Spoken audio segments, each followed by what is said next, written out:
Good morning, Oak Hill family. You knew I was going to say that, right? If you had not known that this was Weldon's first time at leading singing on a Sunday morning, you wouldn't have believed it if I had told you. He did an excellent job. I am thankful for Weldon's willingness to begin this new endeavor with us in this leadership.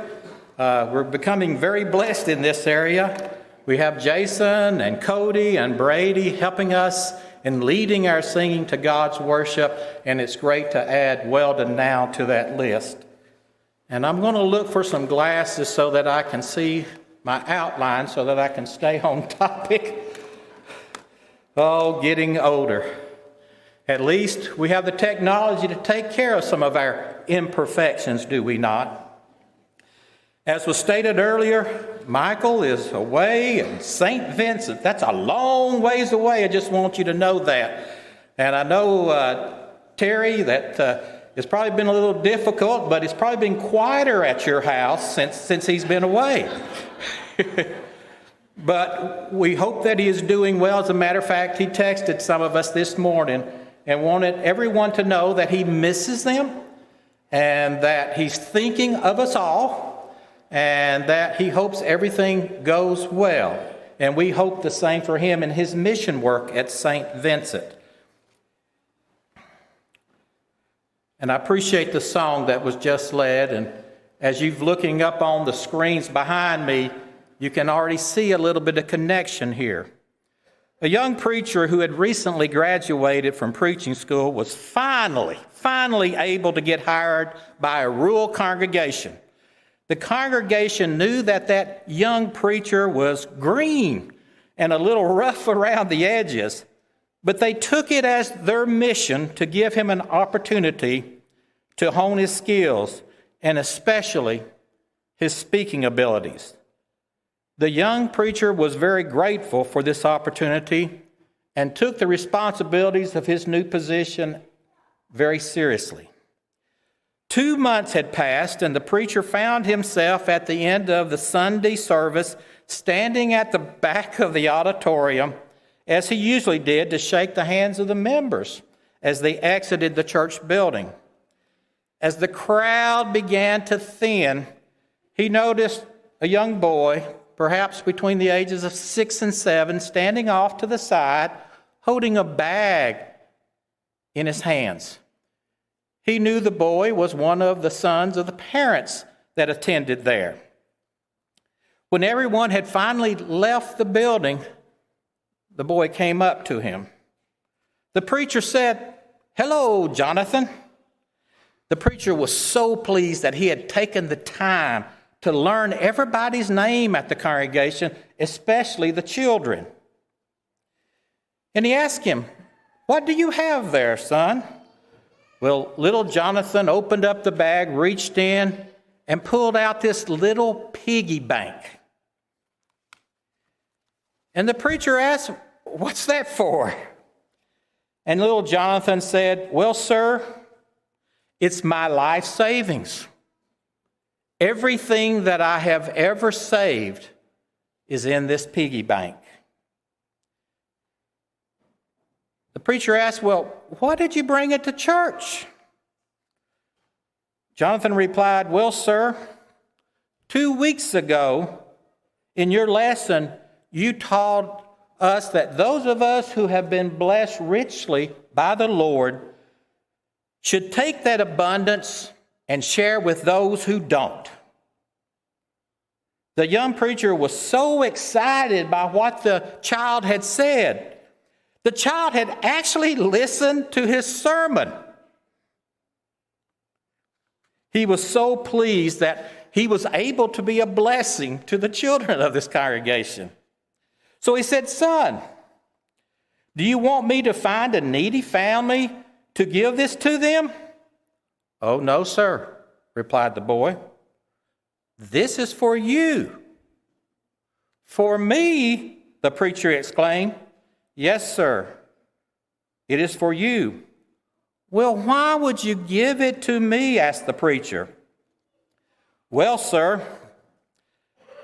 I heard my father talking to my mother after last Sunday's lesson, and he told her that you were the poorest preacher they ever had.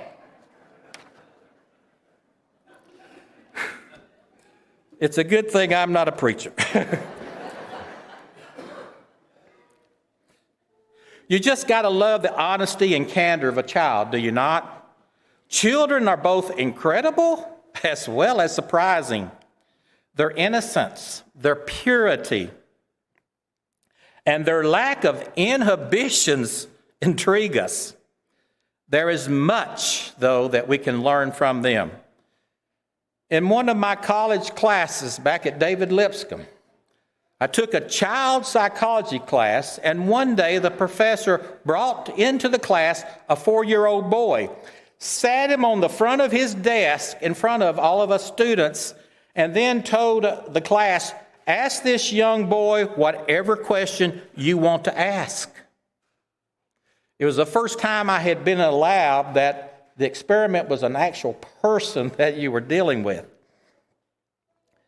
The results from the questions asked were entertaining, enlightening, educational, thought-provoking, and utterly hilarious. Especially when one of the students asked the young boy, which parent would you rather have discipline you? The boy immediately replied, my mother. One of dads is worth 4 of moms. And as someone who was under that of the spanking back then, and when I was a child, I would say that is definitely true.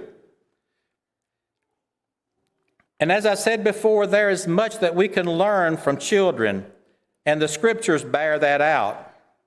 Both the Apostle Paul and Jesus himself had something to say about them.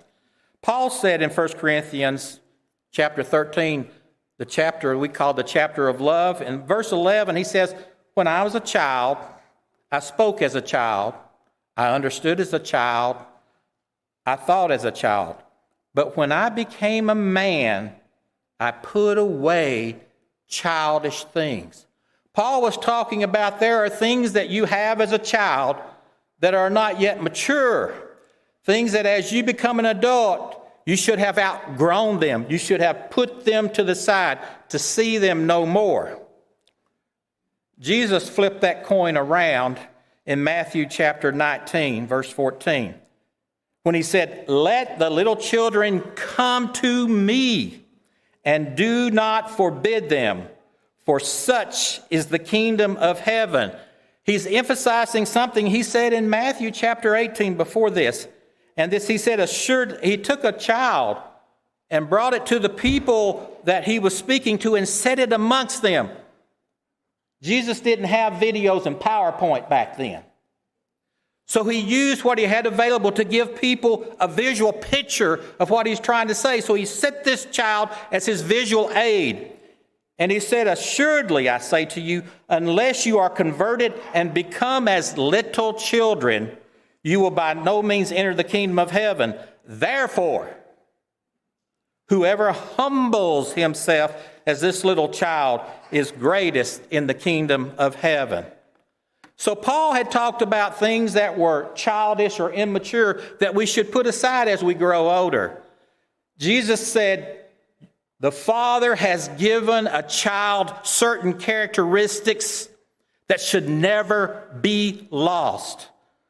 If you want to become a child of God, you've got to understand what that child has and what you should have.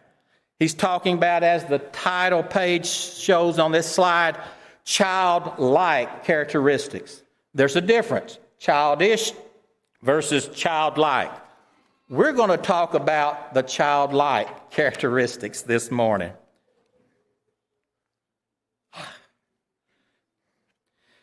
Remember back in Matthew 18, verse 4, Jesus again said, therefore, whoever humbles himself as this little child is the greatest in the kingdom of heaven. To be great starts with humility.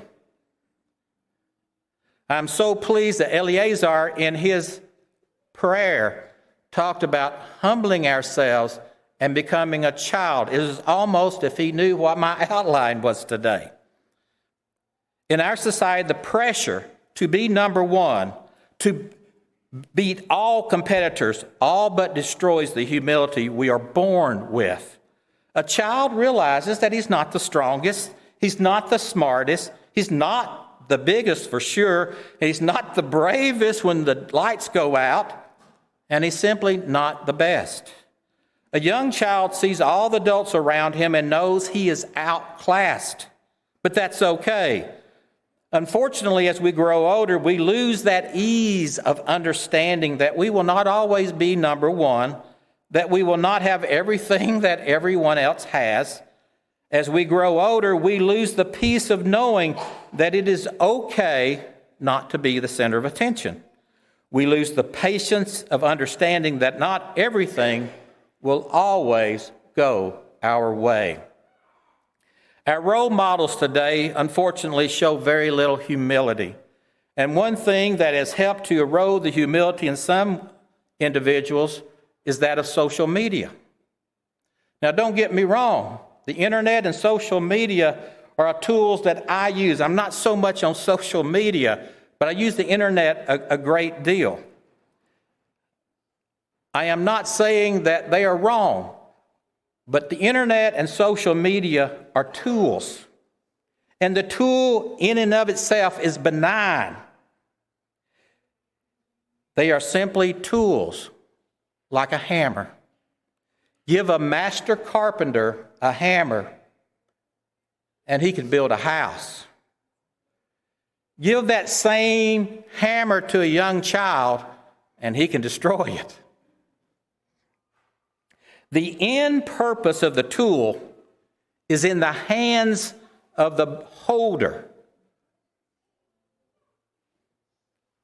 I truly appreciate the internet. It has helped me in so many ways. In the old days, you'd have to go to a library and spend hours researching for information.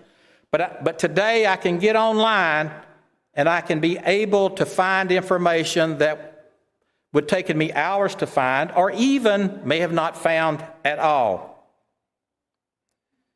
However, there are times that we see how other people's lives are lived on that social media. And we see that they are the center of attention. And we see them put forth the best life, and we think that their lives are perfect. And we have to show them ours is just as perfect, if not more. So we text out our stories along with pictures to prove that our lives are just as good as theirs. Now, I'm not saying anything bad about posting. I'm going back to why one would post these things. I know that we use social media to get information, to keep up with people, to know what's going on. This congregation does a great job of knowing who needs our prayers through the social media. Again, it is a tool that, if used correctly, is a great blessing to us all. But it has become somewhat of a obsession for others that have taken it and become compelled to prove that their life is as good as someone else's, if not better. They are caught in the trap of wasting their time and wasting their energy. According to recent research, because this is becoming an issue now, folks, and for some reason, as I delved into this humility took me to that way because I see it because of a lack of humility that puts us in this. But according to research, too much social media can lead to social isolation, decreased support, emotional support, depression, eating disorders, fear of missing out, FOMO, as we all know, and lower self-esteem. There's a difference between low self-esteem and humility. We need to understand this. And all this is especially true for teenagers. They say there's around 8 billion people on this planet. That's a lot of people. Did you realize that 5.35 billion people, 66% of the population has access to the internet on a daily basis? That kind of just blew my mind. We're talking about third world countries who probably don't have that much electricity on average. those people, us, that we spend an average of 6.5 hours on the internet/social media. That's per day. Per day. Now, some of that is done in business and work and finding out. But I found that number quite intriguing. If you're in the age group of 16 to 24, it's 9 hours a day average. That's a lot of time. I find that somewhat startling, and I would ask that you simply give this subject some of your thought. After all, in Michael's lesson last Sunday, he stated that to first admit a problem takes one thing: humility. When a child is told that they are doing something wrong, they will generally correct it as per instructions from their parents or instructors. They feel no shame in being corrected. However, pride keeps us from seeing the truth within our own lives and prevents us from improving. We should not worry about keeping up with the life of someone else, but rather our own, and knowing that we're doing what God would have us to do. Remember, before we become the greatest, we must humble ourselves to admit just what the song says: people need the Lord. The next childlike characteristic is children have a desire to grow. Peter said in 1 Peter chapter 2, verse 2, as newborn babes desire the pure or sincere milk of the word, that you may grow thereby. Two words are key here. They are desire and grow. A child's humility tells them that they can be better, so they want to be better and want to grow. They are not fearful of that growth. As we get older, we lose that desire to grow as the fear of failing becomes stronger within us. We make excuses not to grow many times because of that fear.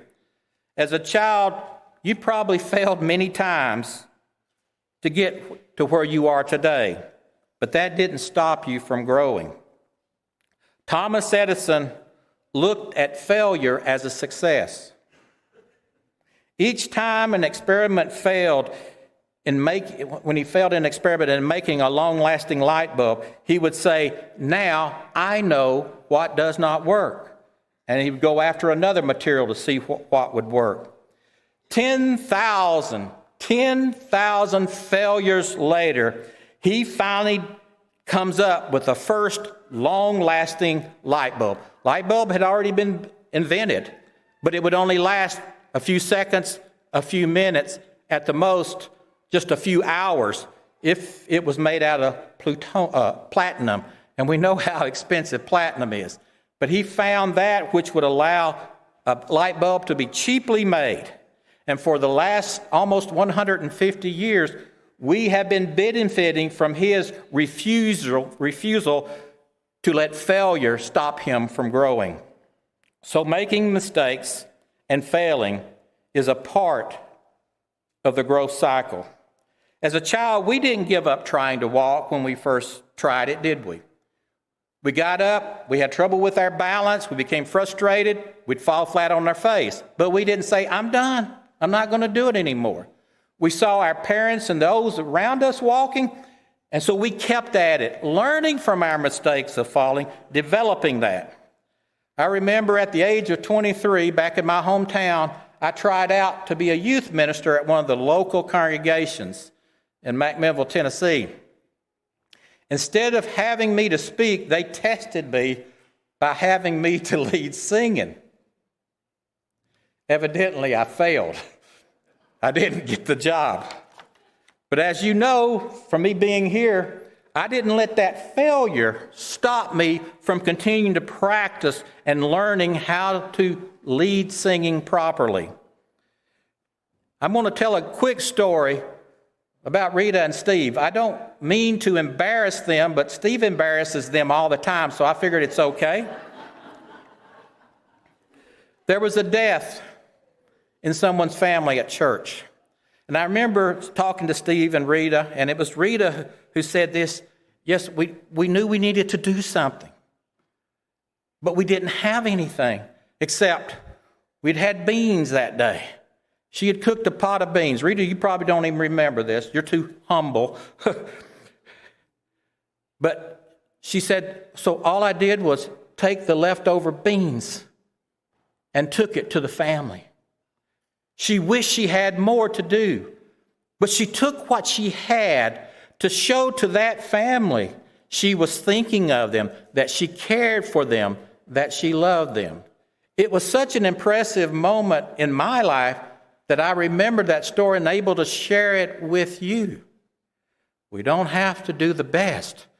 We just have to do what we can do. And as Christians, we must continue to grow, to push ourselves to be better. We cannot let the fear of failing, the fear of not being better than someone else, freeze us from growing. The third one is the willingness to express love. You give a child a teddy bear, a stuffed animal, and what does it do with it? It loves on it. It grabs it and hugs it. When I had heart surgery, they gave me a teddy bear to hug on, and I was hugging on that thing a lot every time I coughed. Psychologists say that we need 7 hugs a day. Are you getting your 7 hugs? Are you giving out those 7 hugs? I don't know if Sally McWhorter is listening through us through this live streaming. By the way, that live streaming is another good attribute of the internet that people can participate in this worship who aren't able to be here.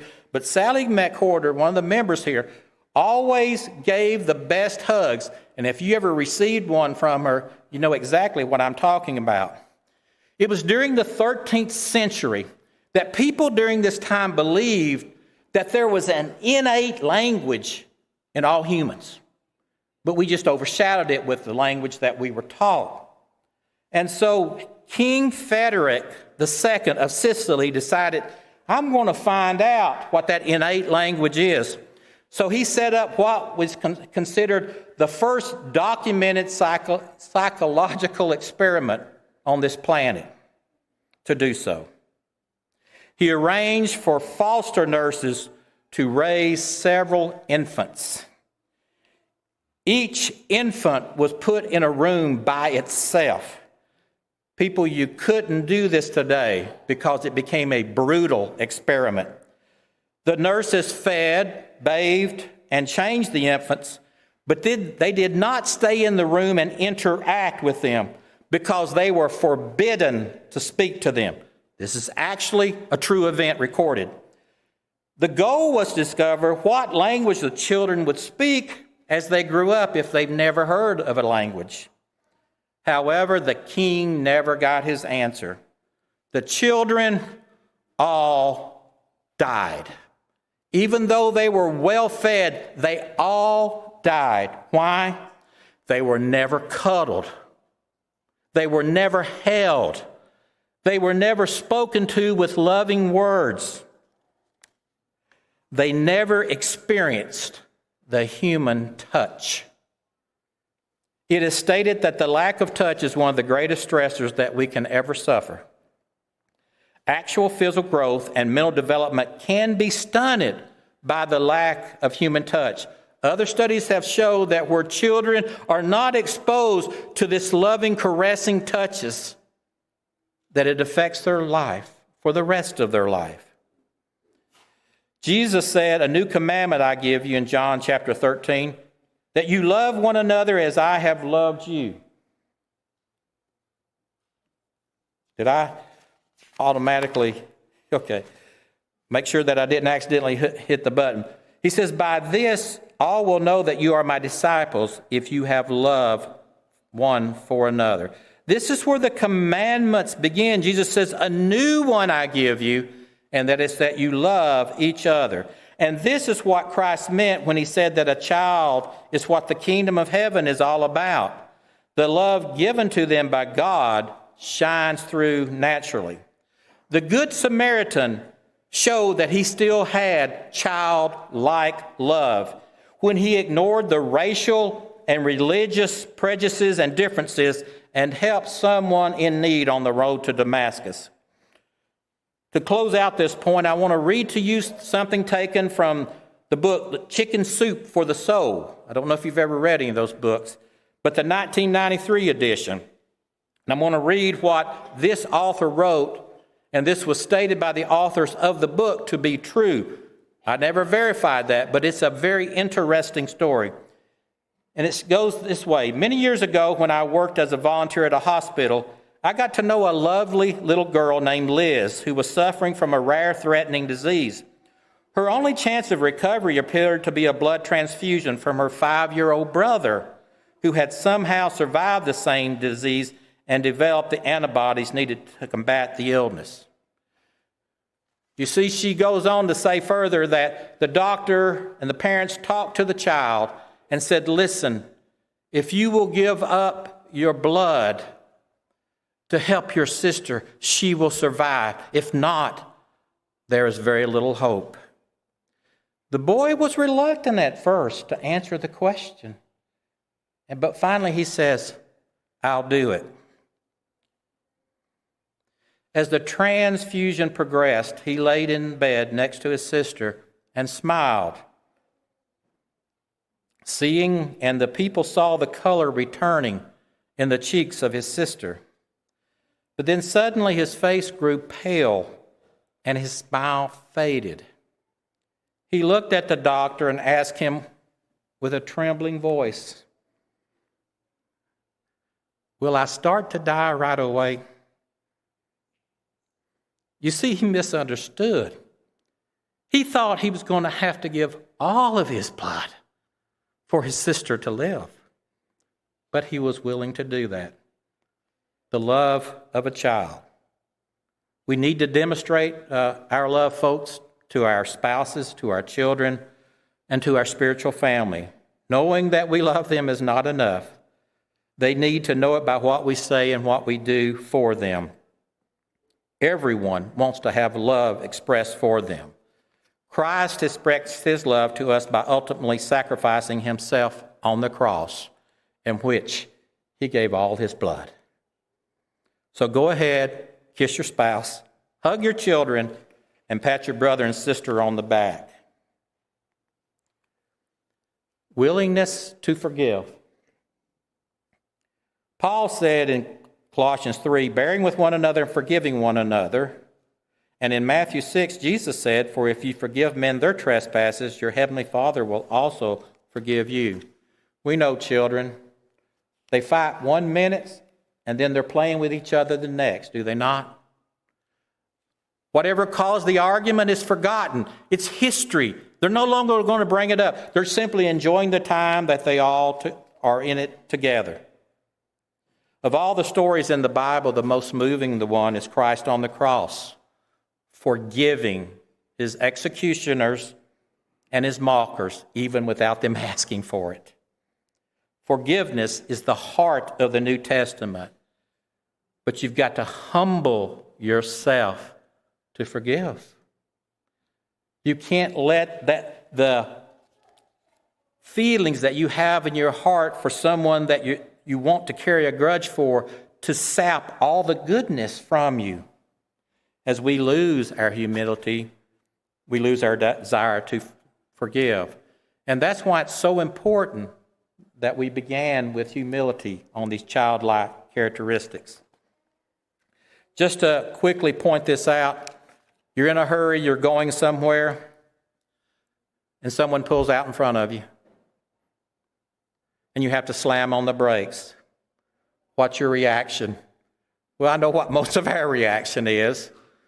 We make out some exclamation. Hopefully it's something very nice, but we make an exclamation and we go, maybe I should ride that person's bumper for a little bit. I'm definitely going to blow my horn at them.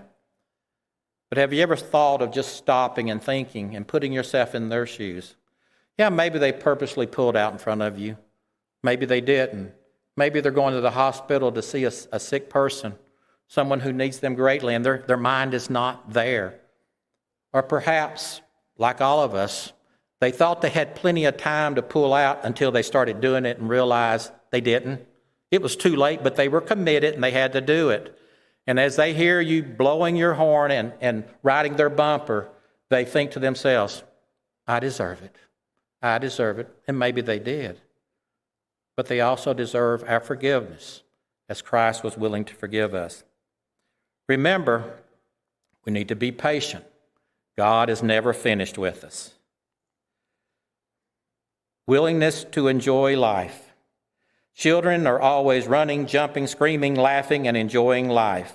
They're undaunted by the occasional mishaps, bumps, and bruises of life but continue to strive to enjoy their life.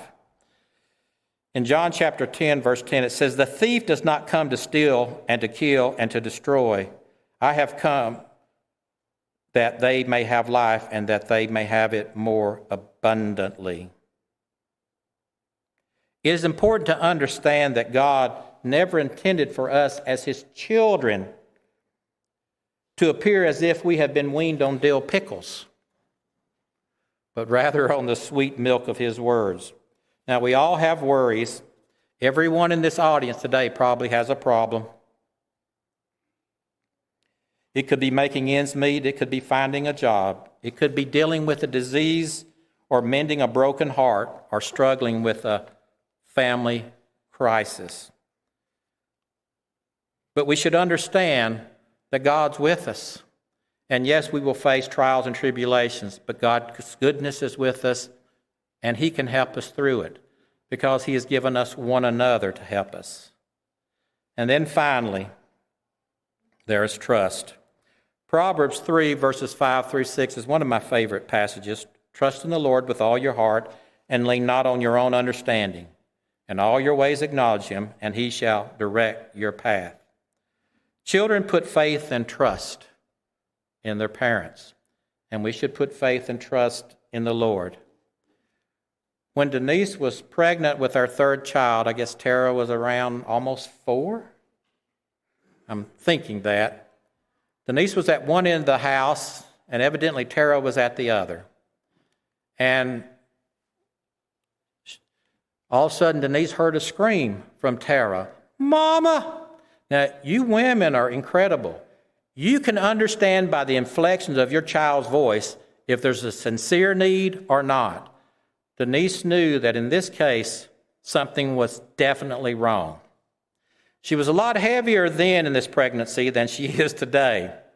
But being at the other end of the house, in the bedroom, we had a narrow hallway at this house, and Denise started running. Well, she started waddling, bouncing off the walls, trying to get to Tara to see what is wrong. She could tell she was in the kitchen. When she got there, Tara was hanging from the top of the refrigerator with her hands. Now, she had pulled a chair up to the refrigerator. Why? Because on top of that refrigerator, Denise had set the cookie jar. And she was after those cookies. She wasn't going to ask Mama. And as she reached up for them, her legs kicked the chair out from under her. And fortunately, she was able to grab onto the top of the refrigerator. Now, kids don't have much upper strength, body strength, and especially little girls. But Tara had enough trust in her mother that she knew if she could just hang on, if I can just hang on, Mom will come and save me, which she did. We should realize that no matter what situation that we are in, trust in the Lord. And sometimes, yes, we've got to hang on. But if we just keep hanging on, the Lord will be there to rescue us. We need to slow down, people, and search our souls to see if we have lost the childlike characteristics in our life. If so, we need to take steps to restore them.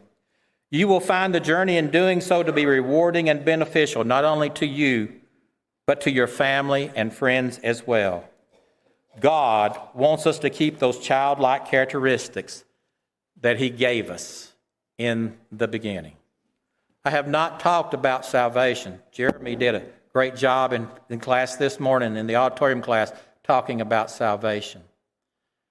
But it begins with humility to say that I do need the Lord and that I'm willing to do what He wants me to do. I'm willing to repent of my old ways. I'm willing to confess I am a believer that He sent His Son, and then to be buried in baptism for the remission of those sins. Or perhaps you're with us today and you realize, I've lost some of my childlike characteristics and I've adopted childish again. Maybe today is the time that you make that change. If you can do that on, great. But if you need the prayers of this congregation to help you do so, I would encourage you to do just that while together we stand and while we sing.